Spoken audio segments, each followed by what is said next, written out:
Bismillahirrahmanirrahim. Assalamualaikum warahmatullahi wabarakatuh.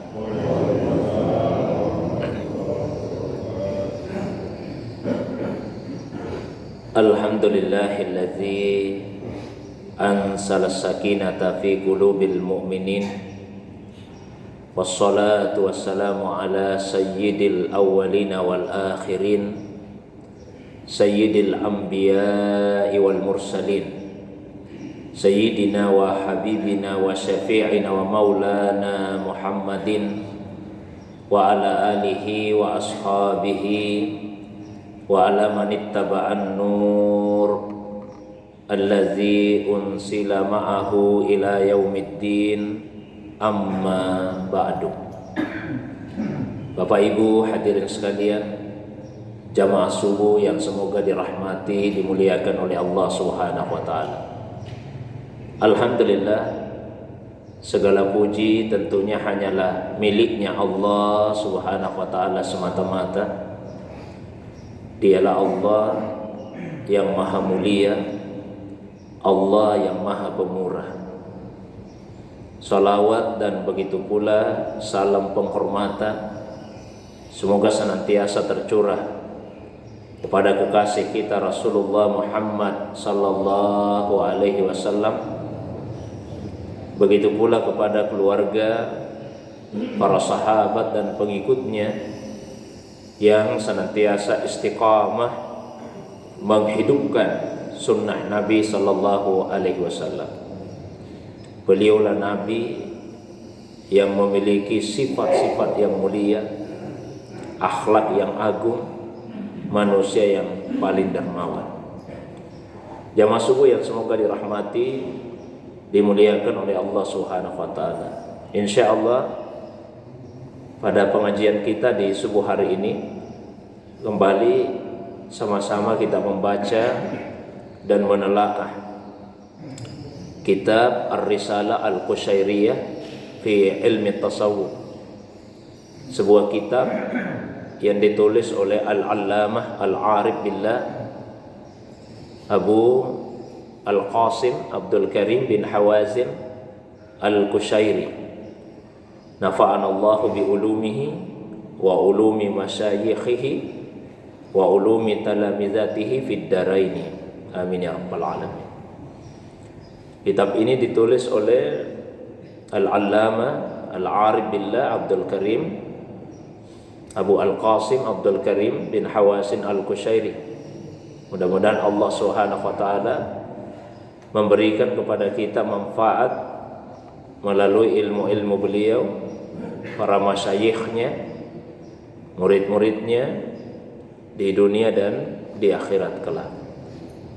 Insyaallah pembahasan kita pada subuh ini yaitu mengenai al-jud was-sakha. Al-jud was-sakha. Kedua kata ini ketika diterjemahkan ke dalam bahasa Indonesia, terjemahannya sama, yaitu dermawan.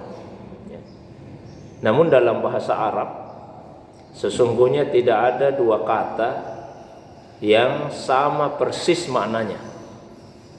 Jadi sekalipun ketika kosakata tersebut diterjemahkan ke bahasa Indonesia, diterjemahkan dengan terjemahan yang sama, tapi pasti ada perbedaan makna di antara kata-kata tersebut. Bahkan sebetulnya bukan hanya dua kata ini, al-jud dan as-sakha, tapi ada dua kata yang lain, yaitu al-karim dan al-ithar. Sebagian ulama memang memandang bahwa keempat kata itu maknanya sama, al-karam, kemudian al-jud, as-sakha, dan al-ithar. Namun beberapa ulama membedakan makna dari keempat kata tersebut. Ya. Secara substansi, keempat kata tersebut mengandung makna al-ata lil ghair, memberikan kepada yang lain. Jadi memberikan apa yang dimiliki kepada orang lain. Ya, itu adalah kedermawanan, makna dasarnya. Nah, adapun perbedaan di antara keempat kosakata tersebut, kalau al-karam biasa kita terjemahkan maha pemurah, maknanya adalah memberi ketika diminta. Al-ata idza su'ila. Jadi ketika dikatakan bahwa Allah Subhanahu wa taala itu karim, Allah itu maha pemurah, maka Allah memberi ketika ada hamba-hambanya yang berdoa meminta kepadanya. Ya, bukankah itu sudah merupakan janji dari Allah Subhanahu wa taala? Wa idza sa'alaka ibadi anni fa inni qarib ujibu da'watad da'i idza da'an falyastajibuli wal yu'minu bi la'allahum yarshudun. Dan apabila hamba-hambaku bertanya tentang saya, maka sungguh saya dekat. Saya akan mengabulkan doanya orang yang berdoa apabila ia berdoa kepada saya. Maka hendaklah mereka memenuhi perintah-perintah saya, dan hendaklah mereka beriman kepada saya supaya mereka senantiasa mendapatkan petunjuk. Jadi itu karim, ya, yang memberi ketika diminta. Maka karam adalah memberi ketika diminta. Adapun jud maknanya adalah memberi sebelum diminta. Ya.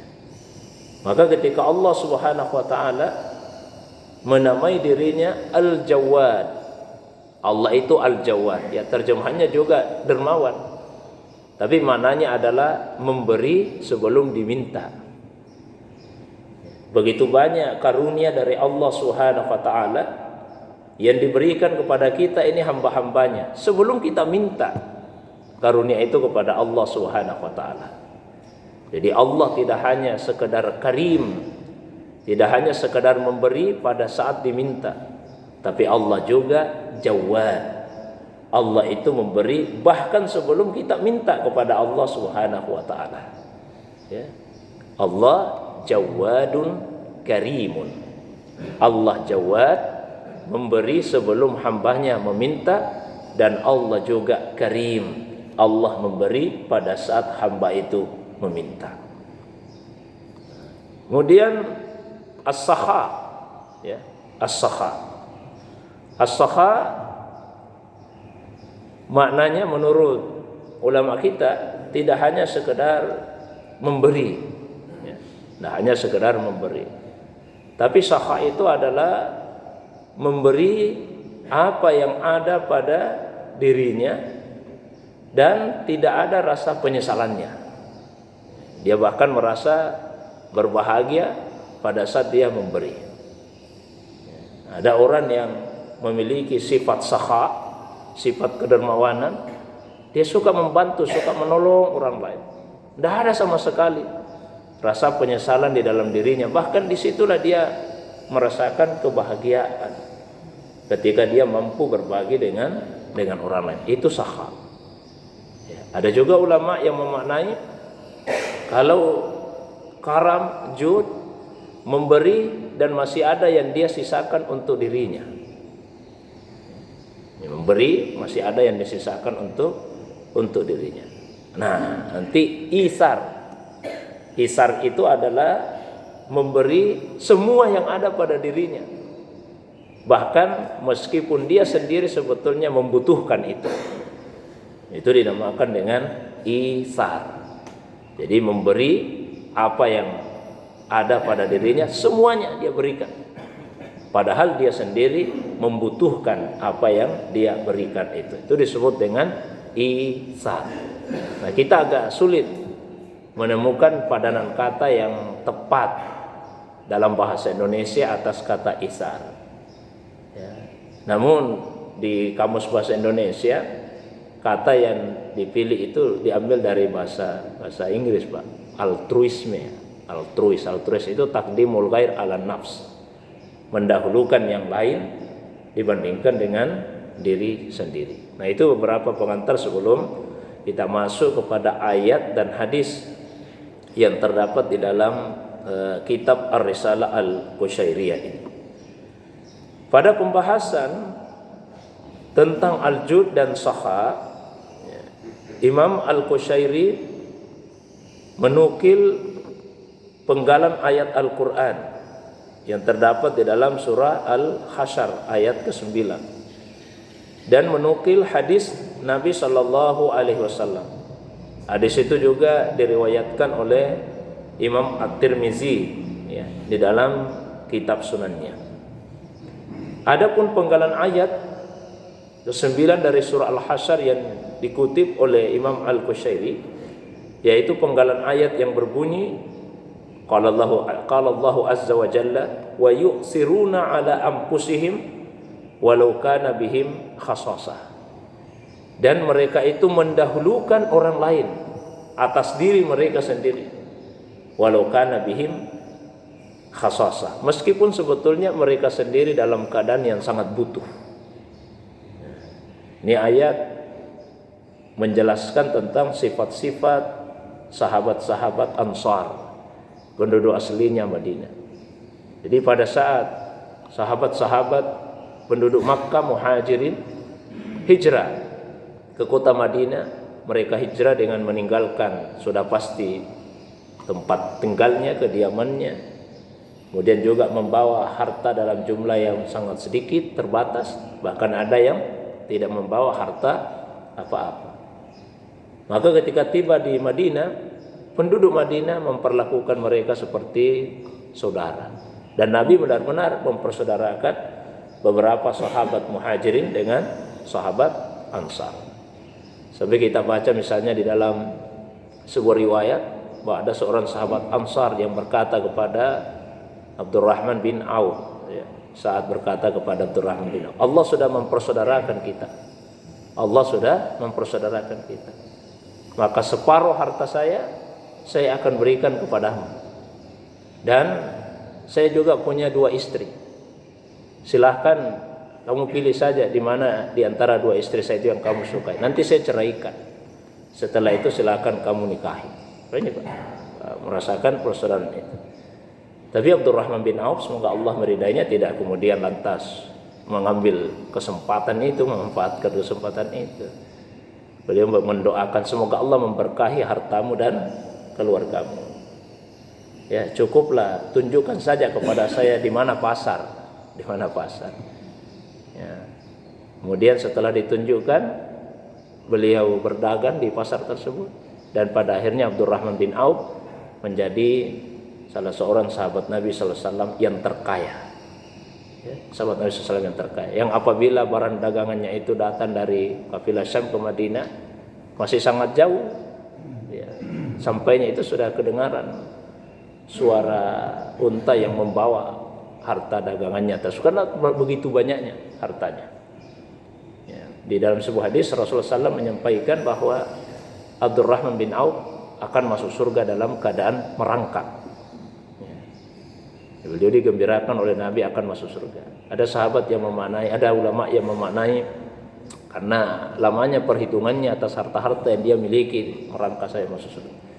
Tapi ada juga ulama yang memaknai secara sangat positif. Beliau merangkak saja karena begitu dekatnya itu sudah dengan surga. Kalau yang lain masih berjalan, ada yang mungkin berlari. Kalau Abdurrahman tinggal merangkak saja sudah berada di dalam surga, karena begitu dekatnya beliau dengan surganya Allah Subhanahu wa taala. Nah, apabila ada sahabat dari kota Makkah yang tiba di Madinah, maka Nabi SAW berusaha untuk menjamunya dulu. Diminta kepada istri-istrinya untuk menyiapkan jamuan bagi mereka.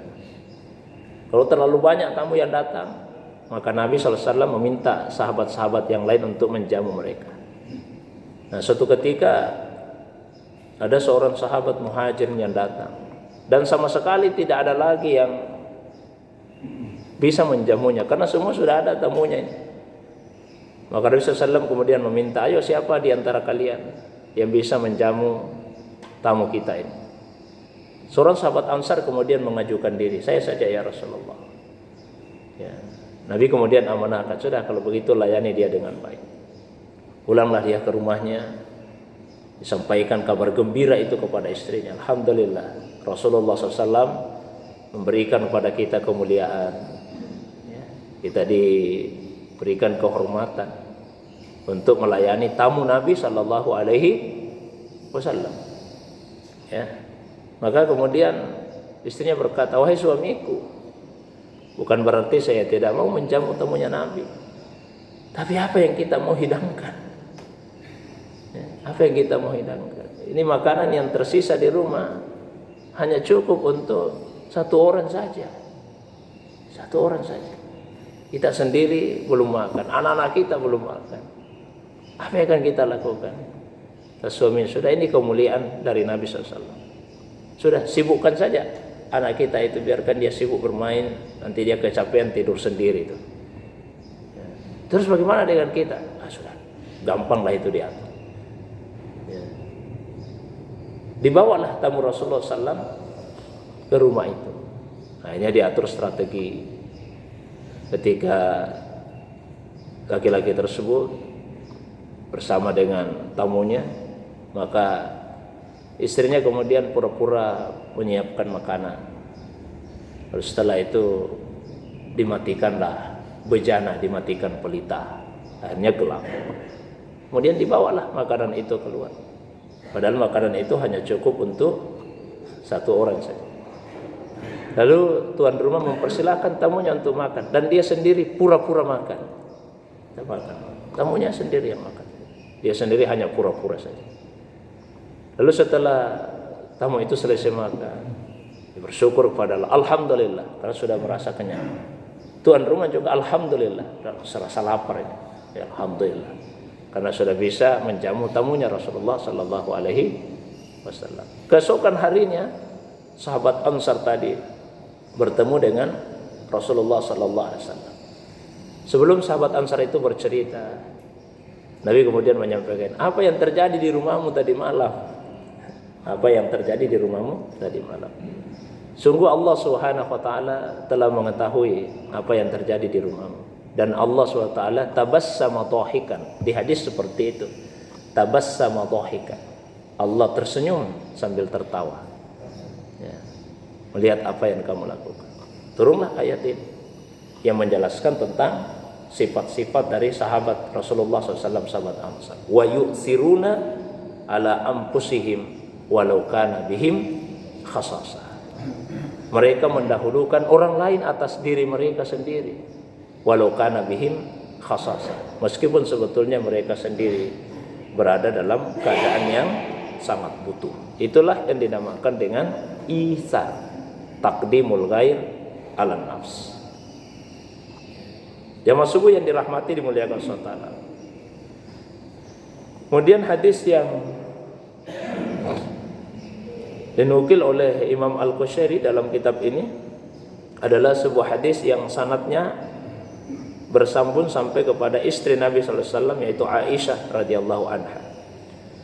Wa an Aisyah radhiyallahu anha qalat, dari Aisyah, semoga Allah Subhanahu wa taala meridainya, ia berkata, qala Rasulullah sallallahu alaihi wasallam, Rasulullah sallallahu alaihi wasallam bersabda, as-sakhiyu qaribun minallah.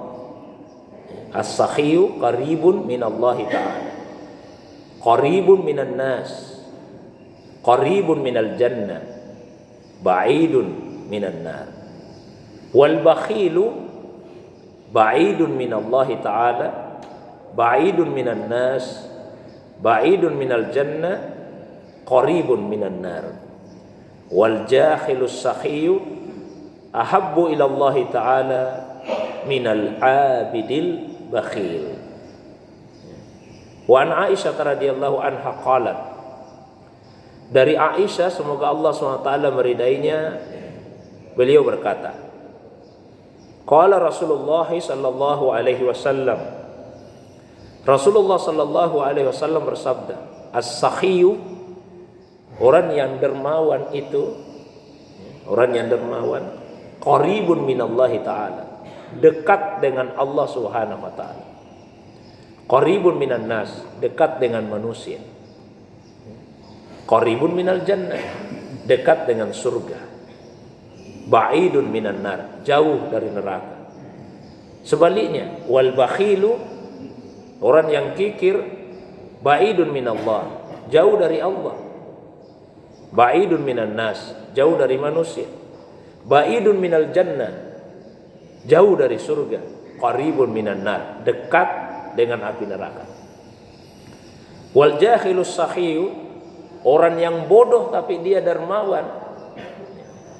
Orang yang bodoh tapi dia dermawan. Ahabbu ilallahi ta'ala, lebih disukai oleh Allah, minal abidil bakhili, daripada seseorang yang rajin beribadah tapi dia kikir. Ada beberapa hal yang disampaikan oleh Nabi SAW di dalam hadis tadi. Yang pertama, bahwa as-sakhiyu qaribun minallahi ta'ala, orang yang dermawan dekat dengan Allah. Sebaliknya, orang yang kikir jauh dari Allah SWT. Mengapa demikian? Karena Allah Subhanahu wa taala itu punya sifat kedermawanan. Allah itu Maha Pemurah, Allah memberi. Ketika hambanya minta, bahkan Allah memberi sebelum hambanya meminta. Maka manusia yang punya sifat seperti sifat-sifat Allah Subhanahu wa taala, sifat kedermawanan, pasti dia akan dekat dengan Allah Subhanahu wa taala. Bagaimana mungkin seorang manusia bisa mendekatkan dirinya kepada Allah Subhanahu wa taala apabila ia mempunyai sifat yang berlawanan, yang bertentangan dengan sifat-sifat yang dimiliki oleh Allah Subhanahu wa taala. Sementara sesuatu atau seseorang itu akan dekat dengan yang punya kesamaan atau kedekatan sifat dengan dirinya. Maka jika ingin dekat dengan Allah Subhanahu wa taala, milikilah sifat kedermawanan. Yang berikutnya, orang yang dermawan bukan hanya dekat dengan Allah, tapi juga dekat dengan manusia. Dia akan disukai oleh banyak orang.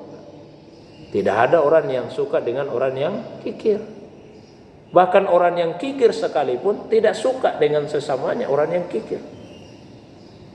Nah, ada orang yang kikir ini, dia sendiri kikir tapi dia tidak suka dengan orang lain yang juga memiliki sifat kikir. Apalagi yang tidak kikir, pasti lebih tidak menyukai orang yang punya sifat kekikiran itu. Nah, untuk membersihkan hati kita dari sifat bakhil, maka yang harus ditumbuhkan di dalam hati, segala sesuatu itu adalah miliknya Allah. Jadi manusia tidak memiliki apa-apa. Segala sesuatu adalah milik Allah SWT. Walillahi ma fis samawati wa ma fil ardi. Allah memiliki apa yang ada di langit, apa yang ada di bumi. Bahkan langit dan bumi itu sendiri adalah miliknya Allah Subhanahu wa taala. Kita tidak memiliki apa-apa. Ketika kita lahir ke dunia, lahir Pak telanjang bulat. Tidak ada yang lahir ke dunia dengan berpakaian, pakai sepatu. Tidak ada yang lahir ke dunia langsung membawa harta, ya, bawa emas, bawa berlian dan sebagainya. Kita lahir telanjang bulat, tidak memiliki apa-apa. Maka harta yang ada di tangan kita sekarang ini, itu bukan milik kita, miliknya Allah yang dititipkan. Karena Allah yang menitipkan harta itu di tangan kita, Allah SWT kemudian meminta agar sebagian harta yang dititipkan itu diinfakkan untuk orang lain. Alif lam mim zalikal kitabu la raiba fihi hudal lil muttaqin alladzina yu'minuna bil ghaibi wa yuqimunas salata wa mimma razaqnahum yunfiqun. Allah tidak minta semua harta yang saya kasih, yang saya titipkan kepadamu, kasih semua kepada orang lain. Yang Allah minta wa mimma, min itu litaba'id, menunjukkan sebagian dari apa yang sudah saya kasih, yang saya rezekikan kepada kalian, infakkan untuk orang lain.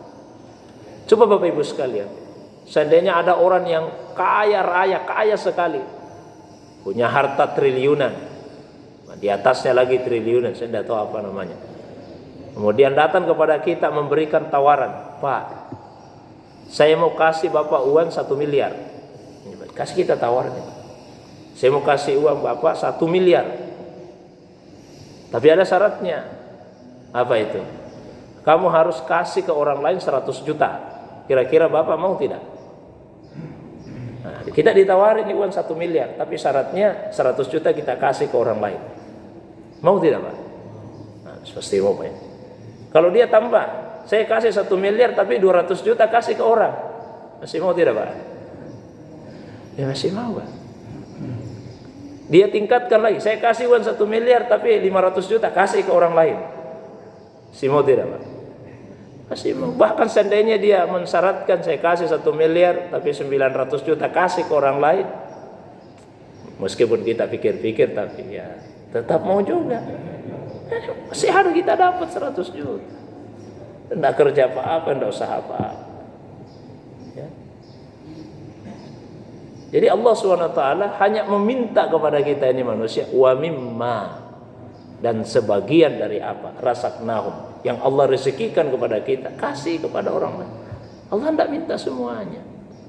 Hanya manusia itu mempunyai sifat, wa khuliqal insanu halu'a, idza massahu syarru jazua wa idza massahul khairu manu'a.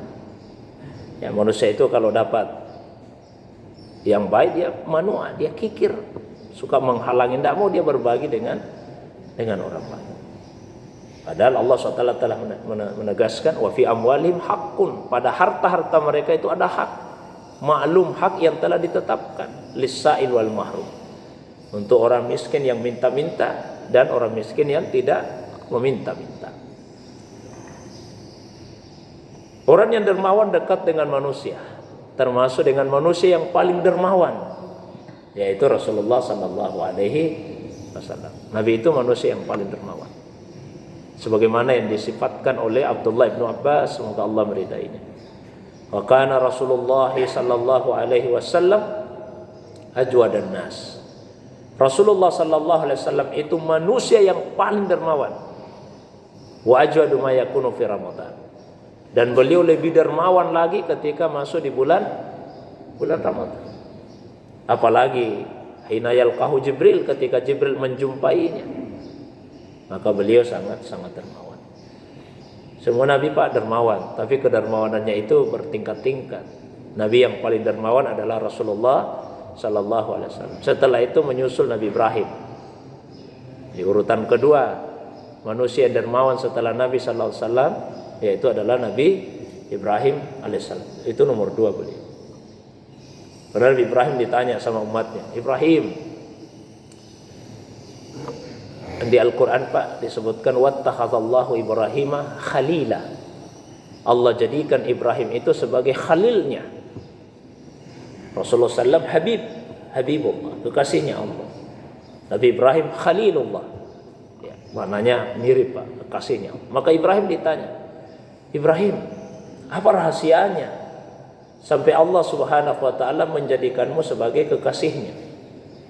Kata Nabi Ibrahim, ada 3 rahasianya. Ya, jadi kalau ada yang bisa mengamalkan 3 hal ini, insya Allah terangkat juga jadi kekasihnya Allah.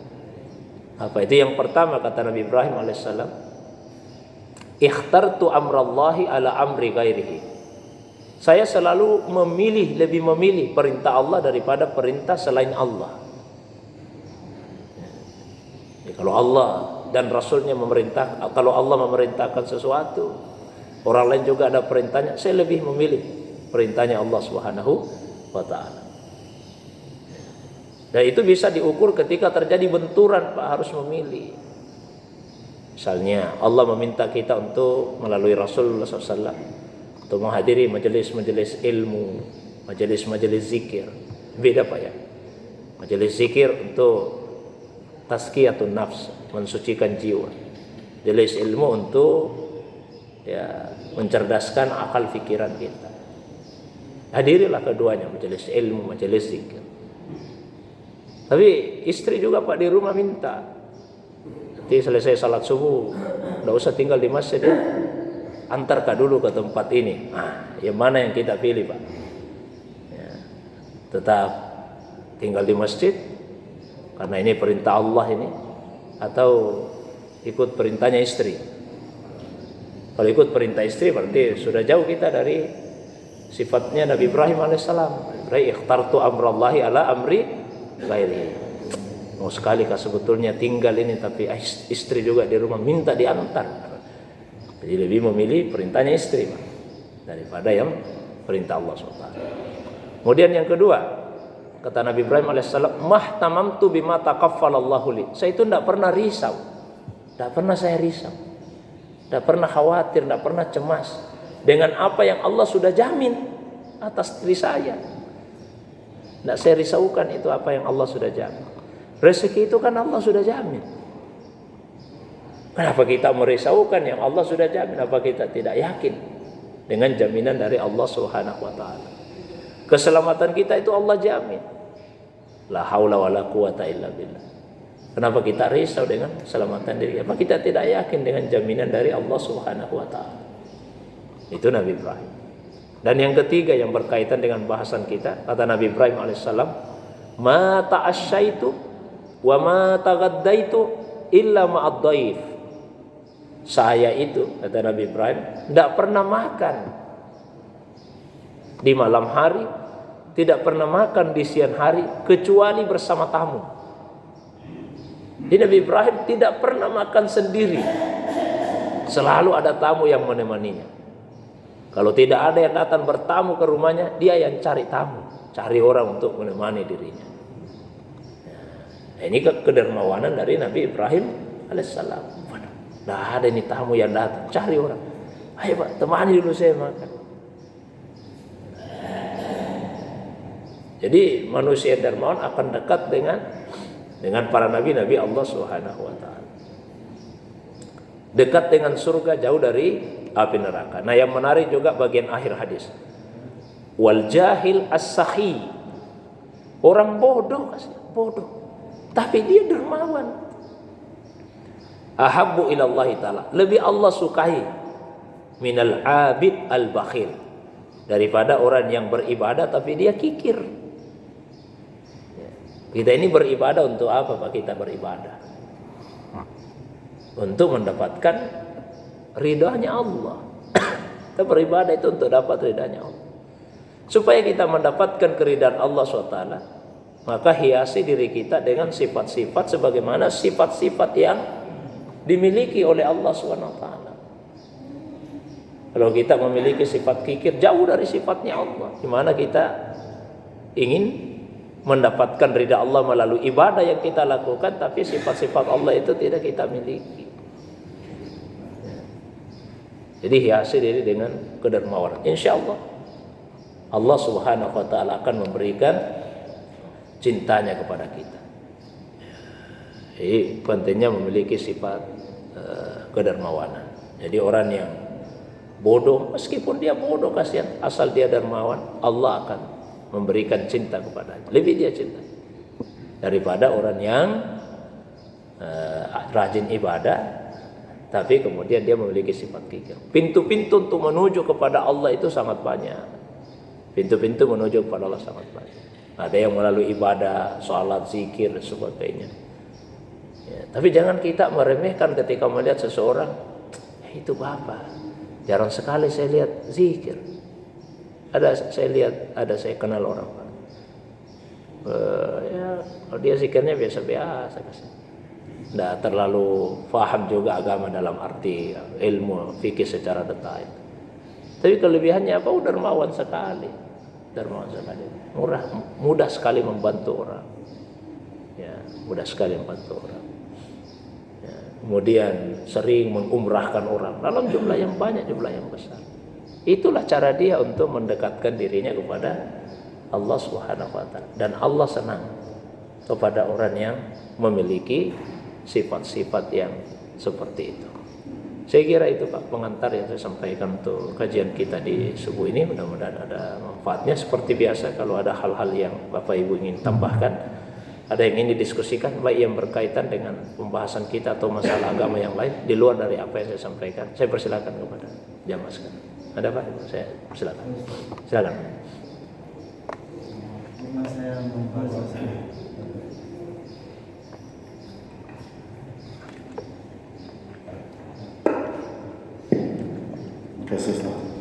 pernah saya membaca salah satu hadis yang mengatakan tidak boleh membacakan ayat kepada si mayit dan diniatkan pahalanya, hanya boleh doa. Jadi saya berpikir ini Rabbi ghfirli wa liwalidayya ini bukan ayat atau, dan ada beberapa ayat yang seperti itu Ustaz. Kemudian yang kedua, apakah ada dalilnya jika memandikan mayat itu harus di bagian kepala kemudian kaki ke sana? Apakah itu diharuskan? Tidak boleh disediakan dengan tempat yang sempit misalnya, dia harus menghadap kepalanya di barat. Baik. Terima kasih. Baik. Sepengetahuan saya Bapak Ibu sekalian, tidak ada satupun ayat Al-Quran yang melarang seseorang itu membacakan Al-Quran untuk orang yang sudah meninggal. Setahuan saya Pak. Kalau misalnya ada yang mengatakan ada ayatnya, saya minta tolong dibawakan saja Pak. Saya akan ralat yang saya sampaikan tadi. Tapi setahu saya tidak ada satupun ayat Al-Quran yang melarang orang yang kita ini yang masih hidup untuk membacakan Al-Quran pada orang yang mati. Seandainya ada ayatnya, ulama tidak akan beda pendapat. Bahwa ada perbedaan pendapat ulama tentang apakah bacaan Al-Quran dari orang yang masih hidup bermanfaat untuk orang yang sudah meninggal, itu benar. Ulama beda pendapat. Tapi kalau dikatakan ada ayatnya yang melarang orang yang masih hidup untuk membacakan Al-Quran untuk orang yang sudah meninggal, itu tidak ada Pak ayatnya. Karena kalau ayatnya ada kan tidak mungkin ulama beda pendapat. Masa ulama masih mau berbeda pendapat kalau ayatnya sudah ada. Jangankan ayat Al-Quran, hadis Nabi pun yang melarang orang yang masih hidup untuk membacakan Al-Quran bagi orang yang sudah meninggal, itu juga tidak ada. Jangankan ayat, hadis saja tidak ada. Mungkin kemudian timbul pertanyaan, kalau seperti itu mengapa ada ulama yang berpendapat bahwa bacaan Al-Quran dari orang yang masih hidup tidak bermanfaat untuk orang yang sudah meninggal, sehingga kemudian disebut tadi ada yang melarang. Setahu saya Pak, ulama juga tidak melarang, cuma berpendapat saja bahwa bacaan Al-Quran dari orang yang hidup tidak bermanfaat, tapi tidak melarang untuk membaca Al-Quran. Coba dia katakan tidak bermanfaat itu sebetulnya, tapi tidak ada ayatnya yang melarang, tidak ada hadis yang melarang. Terus kenapa sampai ada yang berpendapat seperti itu? Pemahaman. Tadi pemahaman.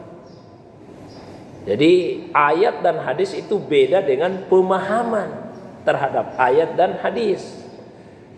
Ayatnya bisa sama, tapi pemahaman terhadap ayat yang sama itu bisa berbeda.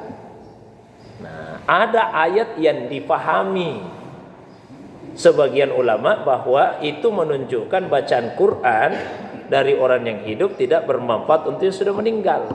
Ayat yang dipahami, bukan berarti ayatnya mengatakan tidak manfaat. Cuma ada ulama yang memahami ayat itu dengan cara seperti itu. Yang mana? Wa allaisa lil insani illa ma sa'a. Wa allaisa lil insani illa ma sa'a. Dan bahwa manusia itu tidak memiliki kecuali apa yang dia usahakan. Ayatnya begitu bunyinya. Manusia tidak memiliki kecuali apa yang dia usahakan. Dari ayat itu kemudian ada yang memahami, oh kalau begitu siapa yang membaca Al-Quran maka dia yang memiliki pahalanya karena usahanya Pak. Jadi kalau misalnya saya baca Quran ini Pak, saya yang membaca Al-Quran. Kemudian ada orang lain yang sudah meninggal Pak. Saya kirimkan atau hadiahkan pahala bacaan Al-Quran itu kepadanya. Menurut pemahaman sebagian ulama itu tidak bermanfaat karena bukan usahanya. Itu usaha saya, bukan usahanya. Itu cara pemahaman sebagian ulama. Tapi sebagian besar ulama tidak memahami seperti itu. Karena memahami ayat, begitu juga hadis, tidak bisa tunggal, harus dikaitkan dengan hadis dan ayat-ayat yang lainnya. Tidak bisa tunggal, tidak bisa sendirian dipahami. Tapi taruhlah misalnya kita belum melihat ayat dan hadis lain. Ayat itu saja, penggalan ayat itu saja. Seseorang tidak memiliki. Ayat ini tidak mengatakan seseorang tidak bisa merasakan manfaat kecuali dari apa yang dia usahakan. Ayat ini hanya mengatakan seseorang tidak bisa seseorang tidak memiliki kecuali yang dia usahakan. Kan banyak dalam hidup ini Pak, kita rasakan manfaatnya padahal bukan milik kita. Ya Pak ya?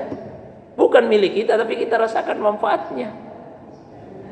Padahal bukan milik kita itu. Di sini dulu HP-mu, saya mau pakai menelpon. Pakai Pak menelpon. Bukan HP tak itu, HP-nya orang, tapi kita rasakan manfaatnya. Ada orang lewat, naik mobil, kita jalan kaki ini Pak. Mau ke mana Ustaz? Mau ke sana dulu. Naik pergi saja di mobil. Saya naik di mobilnya Pak, saya rasakan manfaatnya. Apakah itu mobil saya? Bukan. Jadi kita bisa merasakan manfaat meskipun dari apa yang kita tidak miliki. Satu. Ada juga ulama yang menjelaskan begini, saya kasih perumpamaan Pak ya. Katakan ini mohon maaf. Misalnya ini songkok atau ini kitab, bukan kitab saya ini Pak, dapat contohnya. Ini kitab diamanahkan oleh Syekh, oleh murabbi, oleh guru saya ya, untuk dibacakan. Sayyid Abdurrahim As-Sagaf. Ini amanah beliau. Bukan ini contohnya. Songkok sajalah karena ini songkok saya Pak. Ini songkok saya Pak, ini songkok saya, kopiah saya. Kalau ada di antara bapak-bapak misalnya yang memberikan songkok ini kepada orang lain, boleh tidak Pak? Songkok saya ini, songkokku Pak ini. Ada bapak yang datang ambil songkok ini dikasih ke orang lain, boleh tidak Pak? Tidak boleh. Kenapa tidak boleh? Nah, bukan miliknya bapak kan? Tidak boleh. Kenapa aku kasih songkokku sama orang lain? Tidak boleh Pak. Tapi kalau misalnya bapak saya kasih songkok ini, kasih kini songkok. Terus yang saya kasih dia kasih ke orang lain, boleh tidak Pak? Boleh Pak ya. Sekarang ini ada pahala. Pahala itu masih ada di sisinya Allah Pak ya. Terus saya baca Quran Pak, saya baca Al-Quran. Saya baca Al-Quran. Maka pahala yang ada di sisi Allah itu kemudian diberikan kepada saya. Sekarang siapa yang memiliki itu pahala? Saya Pak di? Boleh tidak pahala yang Allah sudah berikan kepada saya kemudian saya berikan kepada orang lain? Kan seperti penjelasan sebagian ulama. Jadi tidak menyalahi itu ayat. Itu mengatakan seseorang tidak memiliki kecuali yang dia usahakan. Oke. Saya sudah mengusahakan, ini saya membaca Quran, Allah berikan, saya kasih ke orang lain. Tapi kalau masalah ada ulama yang berpendapat tidak boleh, benar. Ada ulama yang berpendapat demikian. Yang tidak benar kalau seakan-akan ada ayatnya yang langsung mengatakan tidak boleh baca Quran. Dan jangan juga menutup mata terhadap pendapat ulama bahkan yang mayoritas yang berbeda dengan itu. Itu Pak ya tentang bacaan Al-Quran. Yang kedua, memandikan jenazahnya pada intinya kita memandikan itu seperti cara kita mandi Pak, pada intinya. Meskipun ada perbedaan ya, tapi pada intinya sama.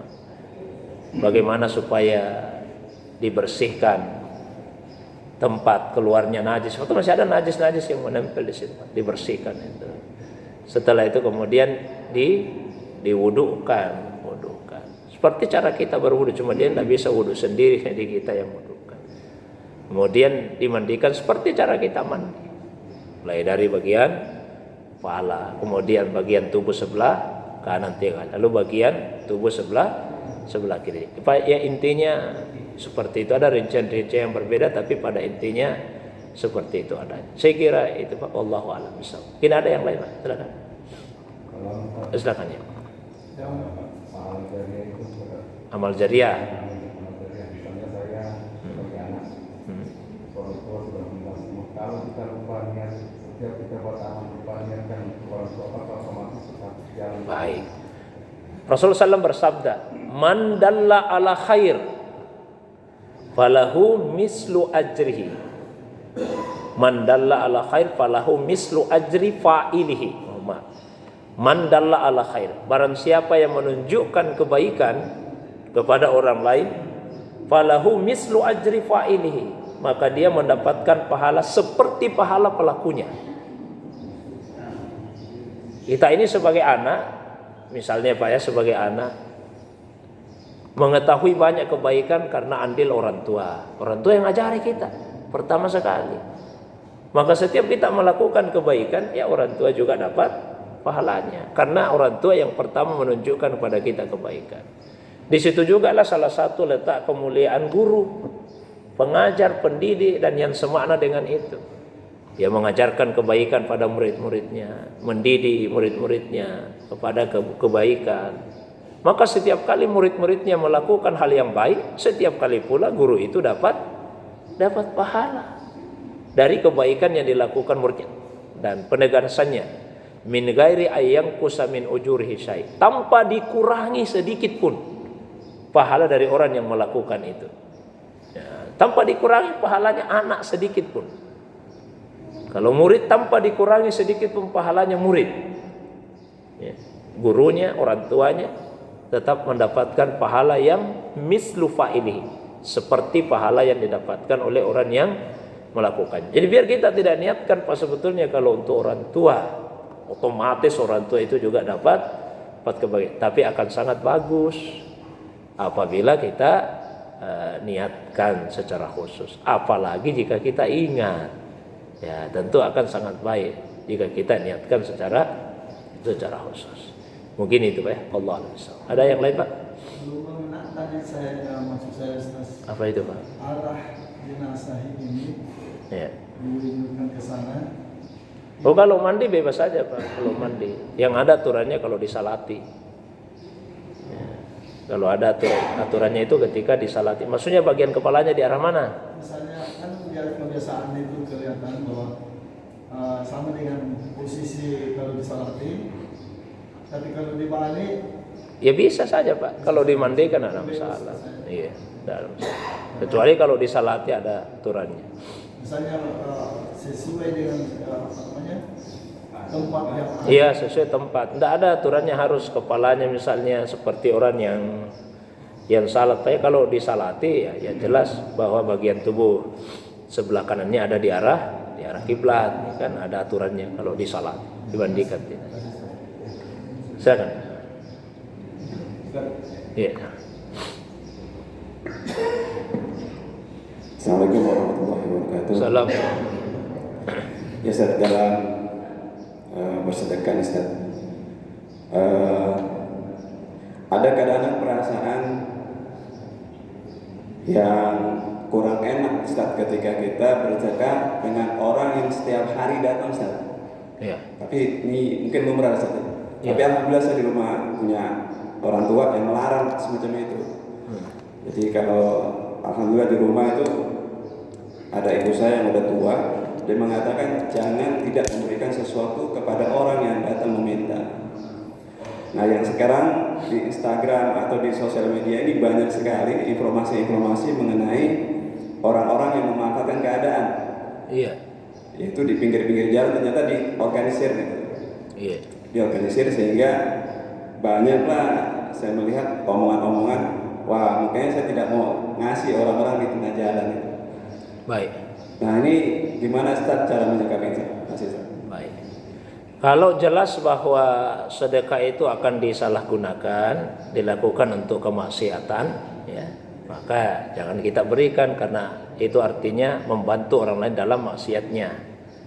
Ya, i'anatul ma'siyati ma'siyatun. Membantu kemaksiatan itu adalah satu kemaksiatan. Kalau jelas Pak ya, kalau saya kasih dipakai sedekah ini, pakai infak ini justru untuk hal-hal yang tidak baik. Tapi kalau misalnya Pak bukan dipakai maksiat ini, coba kita menyangka mungkin orang kaya disebut atau orang mampu disebut, bukan orang miskin. Tapi dia malas bekerja. Akhirnya ya yang dia lakukan seperti itu saja, datangi rumah-rumah untuk selalu meminta. Ini kita kasih atau tidak? Kan di dunia ini Pak banyak sekali rumah ini di dunia. Orang yang datang ke rumah kita itu kalau secara kemungkinannya dia bisa saja secara kemungkinan bisa datang ke rumah-rumah yang lain-lain Pak ya. Tapi yang dia pilih rumah kita Pak. Itu yang menggerakkan itu Tuhan. Tuhan gerakkan hatinya datang ke rumahnya Bapak ini. Jadi yang datang itu amanahnya Allah SWT dikirimkan ke rumah kita. Ya, maka selama kita masih bisa memberi, berikanlah kepadanya. Meskipun tak menduga jangan sampai orang mampu jadi orang kaya. Selama Pak ya bukan digunakan untuk maksiat. Kecuali kalau kita tahu dipakai maksiat ini jangan. Terus kalau kita tidak memberi apakah itu salah? Tidak salah juga. Kalau dilakukan dalam bentuk takdib pengajaran, ya, atau dalam bentuk takdib. Kalau kita ingin mengajarkan kebaikan, kalau saya kasih terus ini, begini jina kerja. Artinya bukan karena sifat bakhil, Ya, yang harus kita hindari itu jangan sampai kita tidak memberi karena sifat kikir yang ada dalam hati. Lalu kemudian kita manipulasi alasannya. Yang kita tampakkan alasannya itu orang mampu sih sebetulnya itu. Padahal bukan itu alasan kita yang tidak mau memberi, tapi karena sifat bakhilnya. Itu yang tidak boleh Pak. Ya di jalanan ada peminta-minta, jangan dikasih mah. Itu orang mampu sih itu. Padahal bukan karena dia mampu kita anggap mampu kita tidak memberi, tapi karena sifat bakhilnya yang menghalangi kita. Nabi juga pernah tidak memberi Pak ketika ada yang datang. Bukan karena sifat bakhilnya Nabi. Ada yang datang ini meminta-minta sama Nabi Pak, minta-minta sama Nabi. Terus Nabi tanya baik-baik, di rumahmu ada tidak barang yang bisa dijual? Kata orang tadi, ada ya Rasulullah. Apa itu? Ada gelas atau cangkir-cangkir sama tikar lah, tikar kecil. Coba bawa ke sini barangmu itu, bawa ke sini. Dibawalah ke Nabi. Terus Nabi tawarkan pada sahabat, ayo siapa yang mau membeli barang ini? 1 dirham. Saya ya Rasulullah, saya siap beli 1 dirham. Ayo siapa yang mau beli 2 dirham? Saya ya Rasulullah. Hanya terjual dirham atau dinar saya lupa persis Pak ya. Tapi intinya inilah pelelangan pertama yang pernah dilakukan Nabi. Jadi boleh kita melelang Pak itu Pak, karena Nabi melakukan. Ayo siapa yang mau beli botol ini?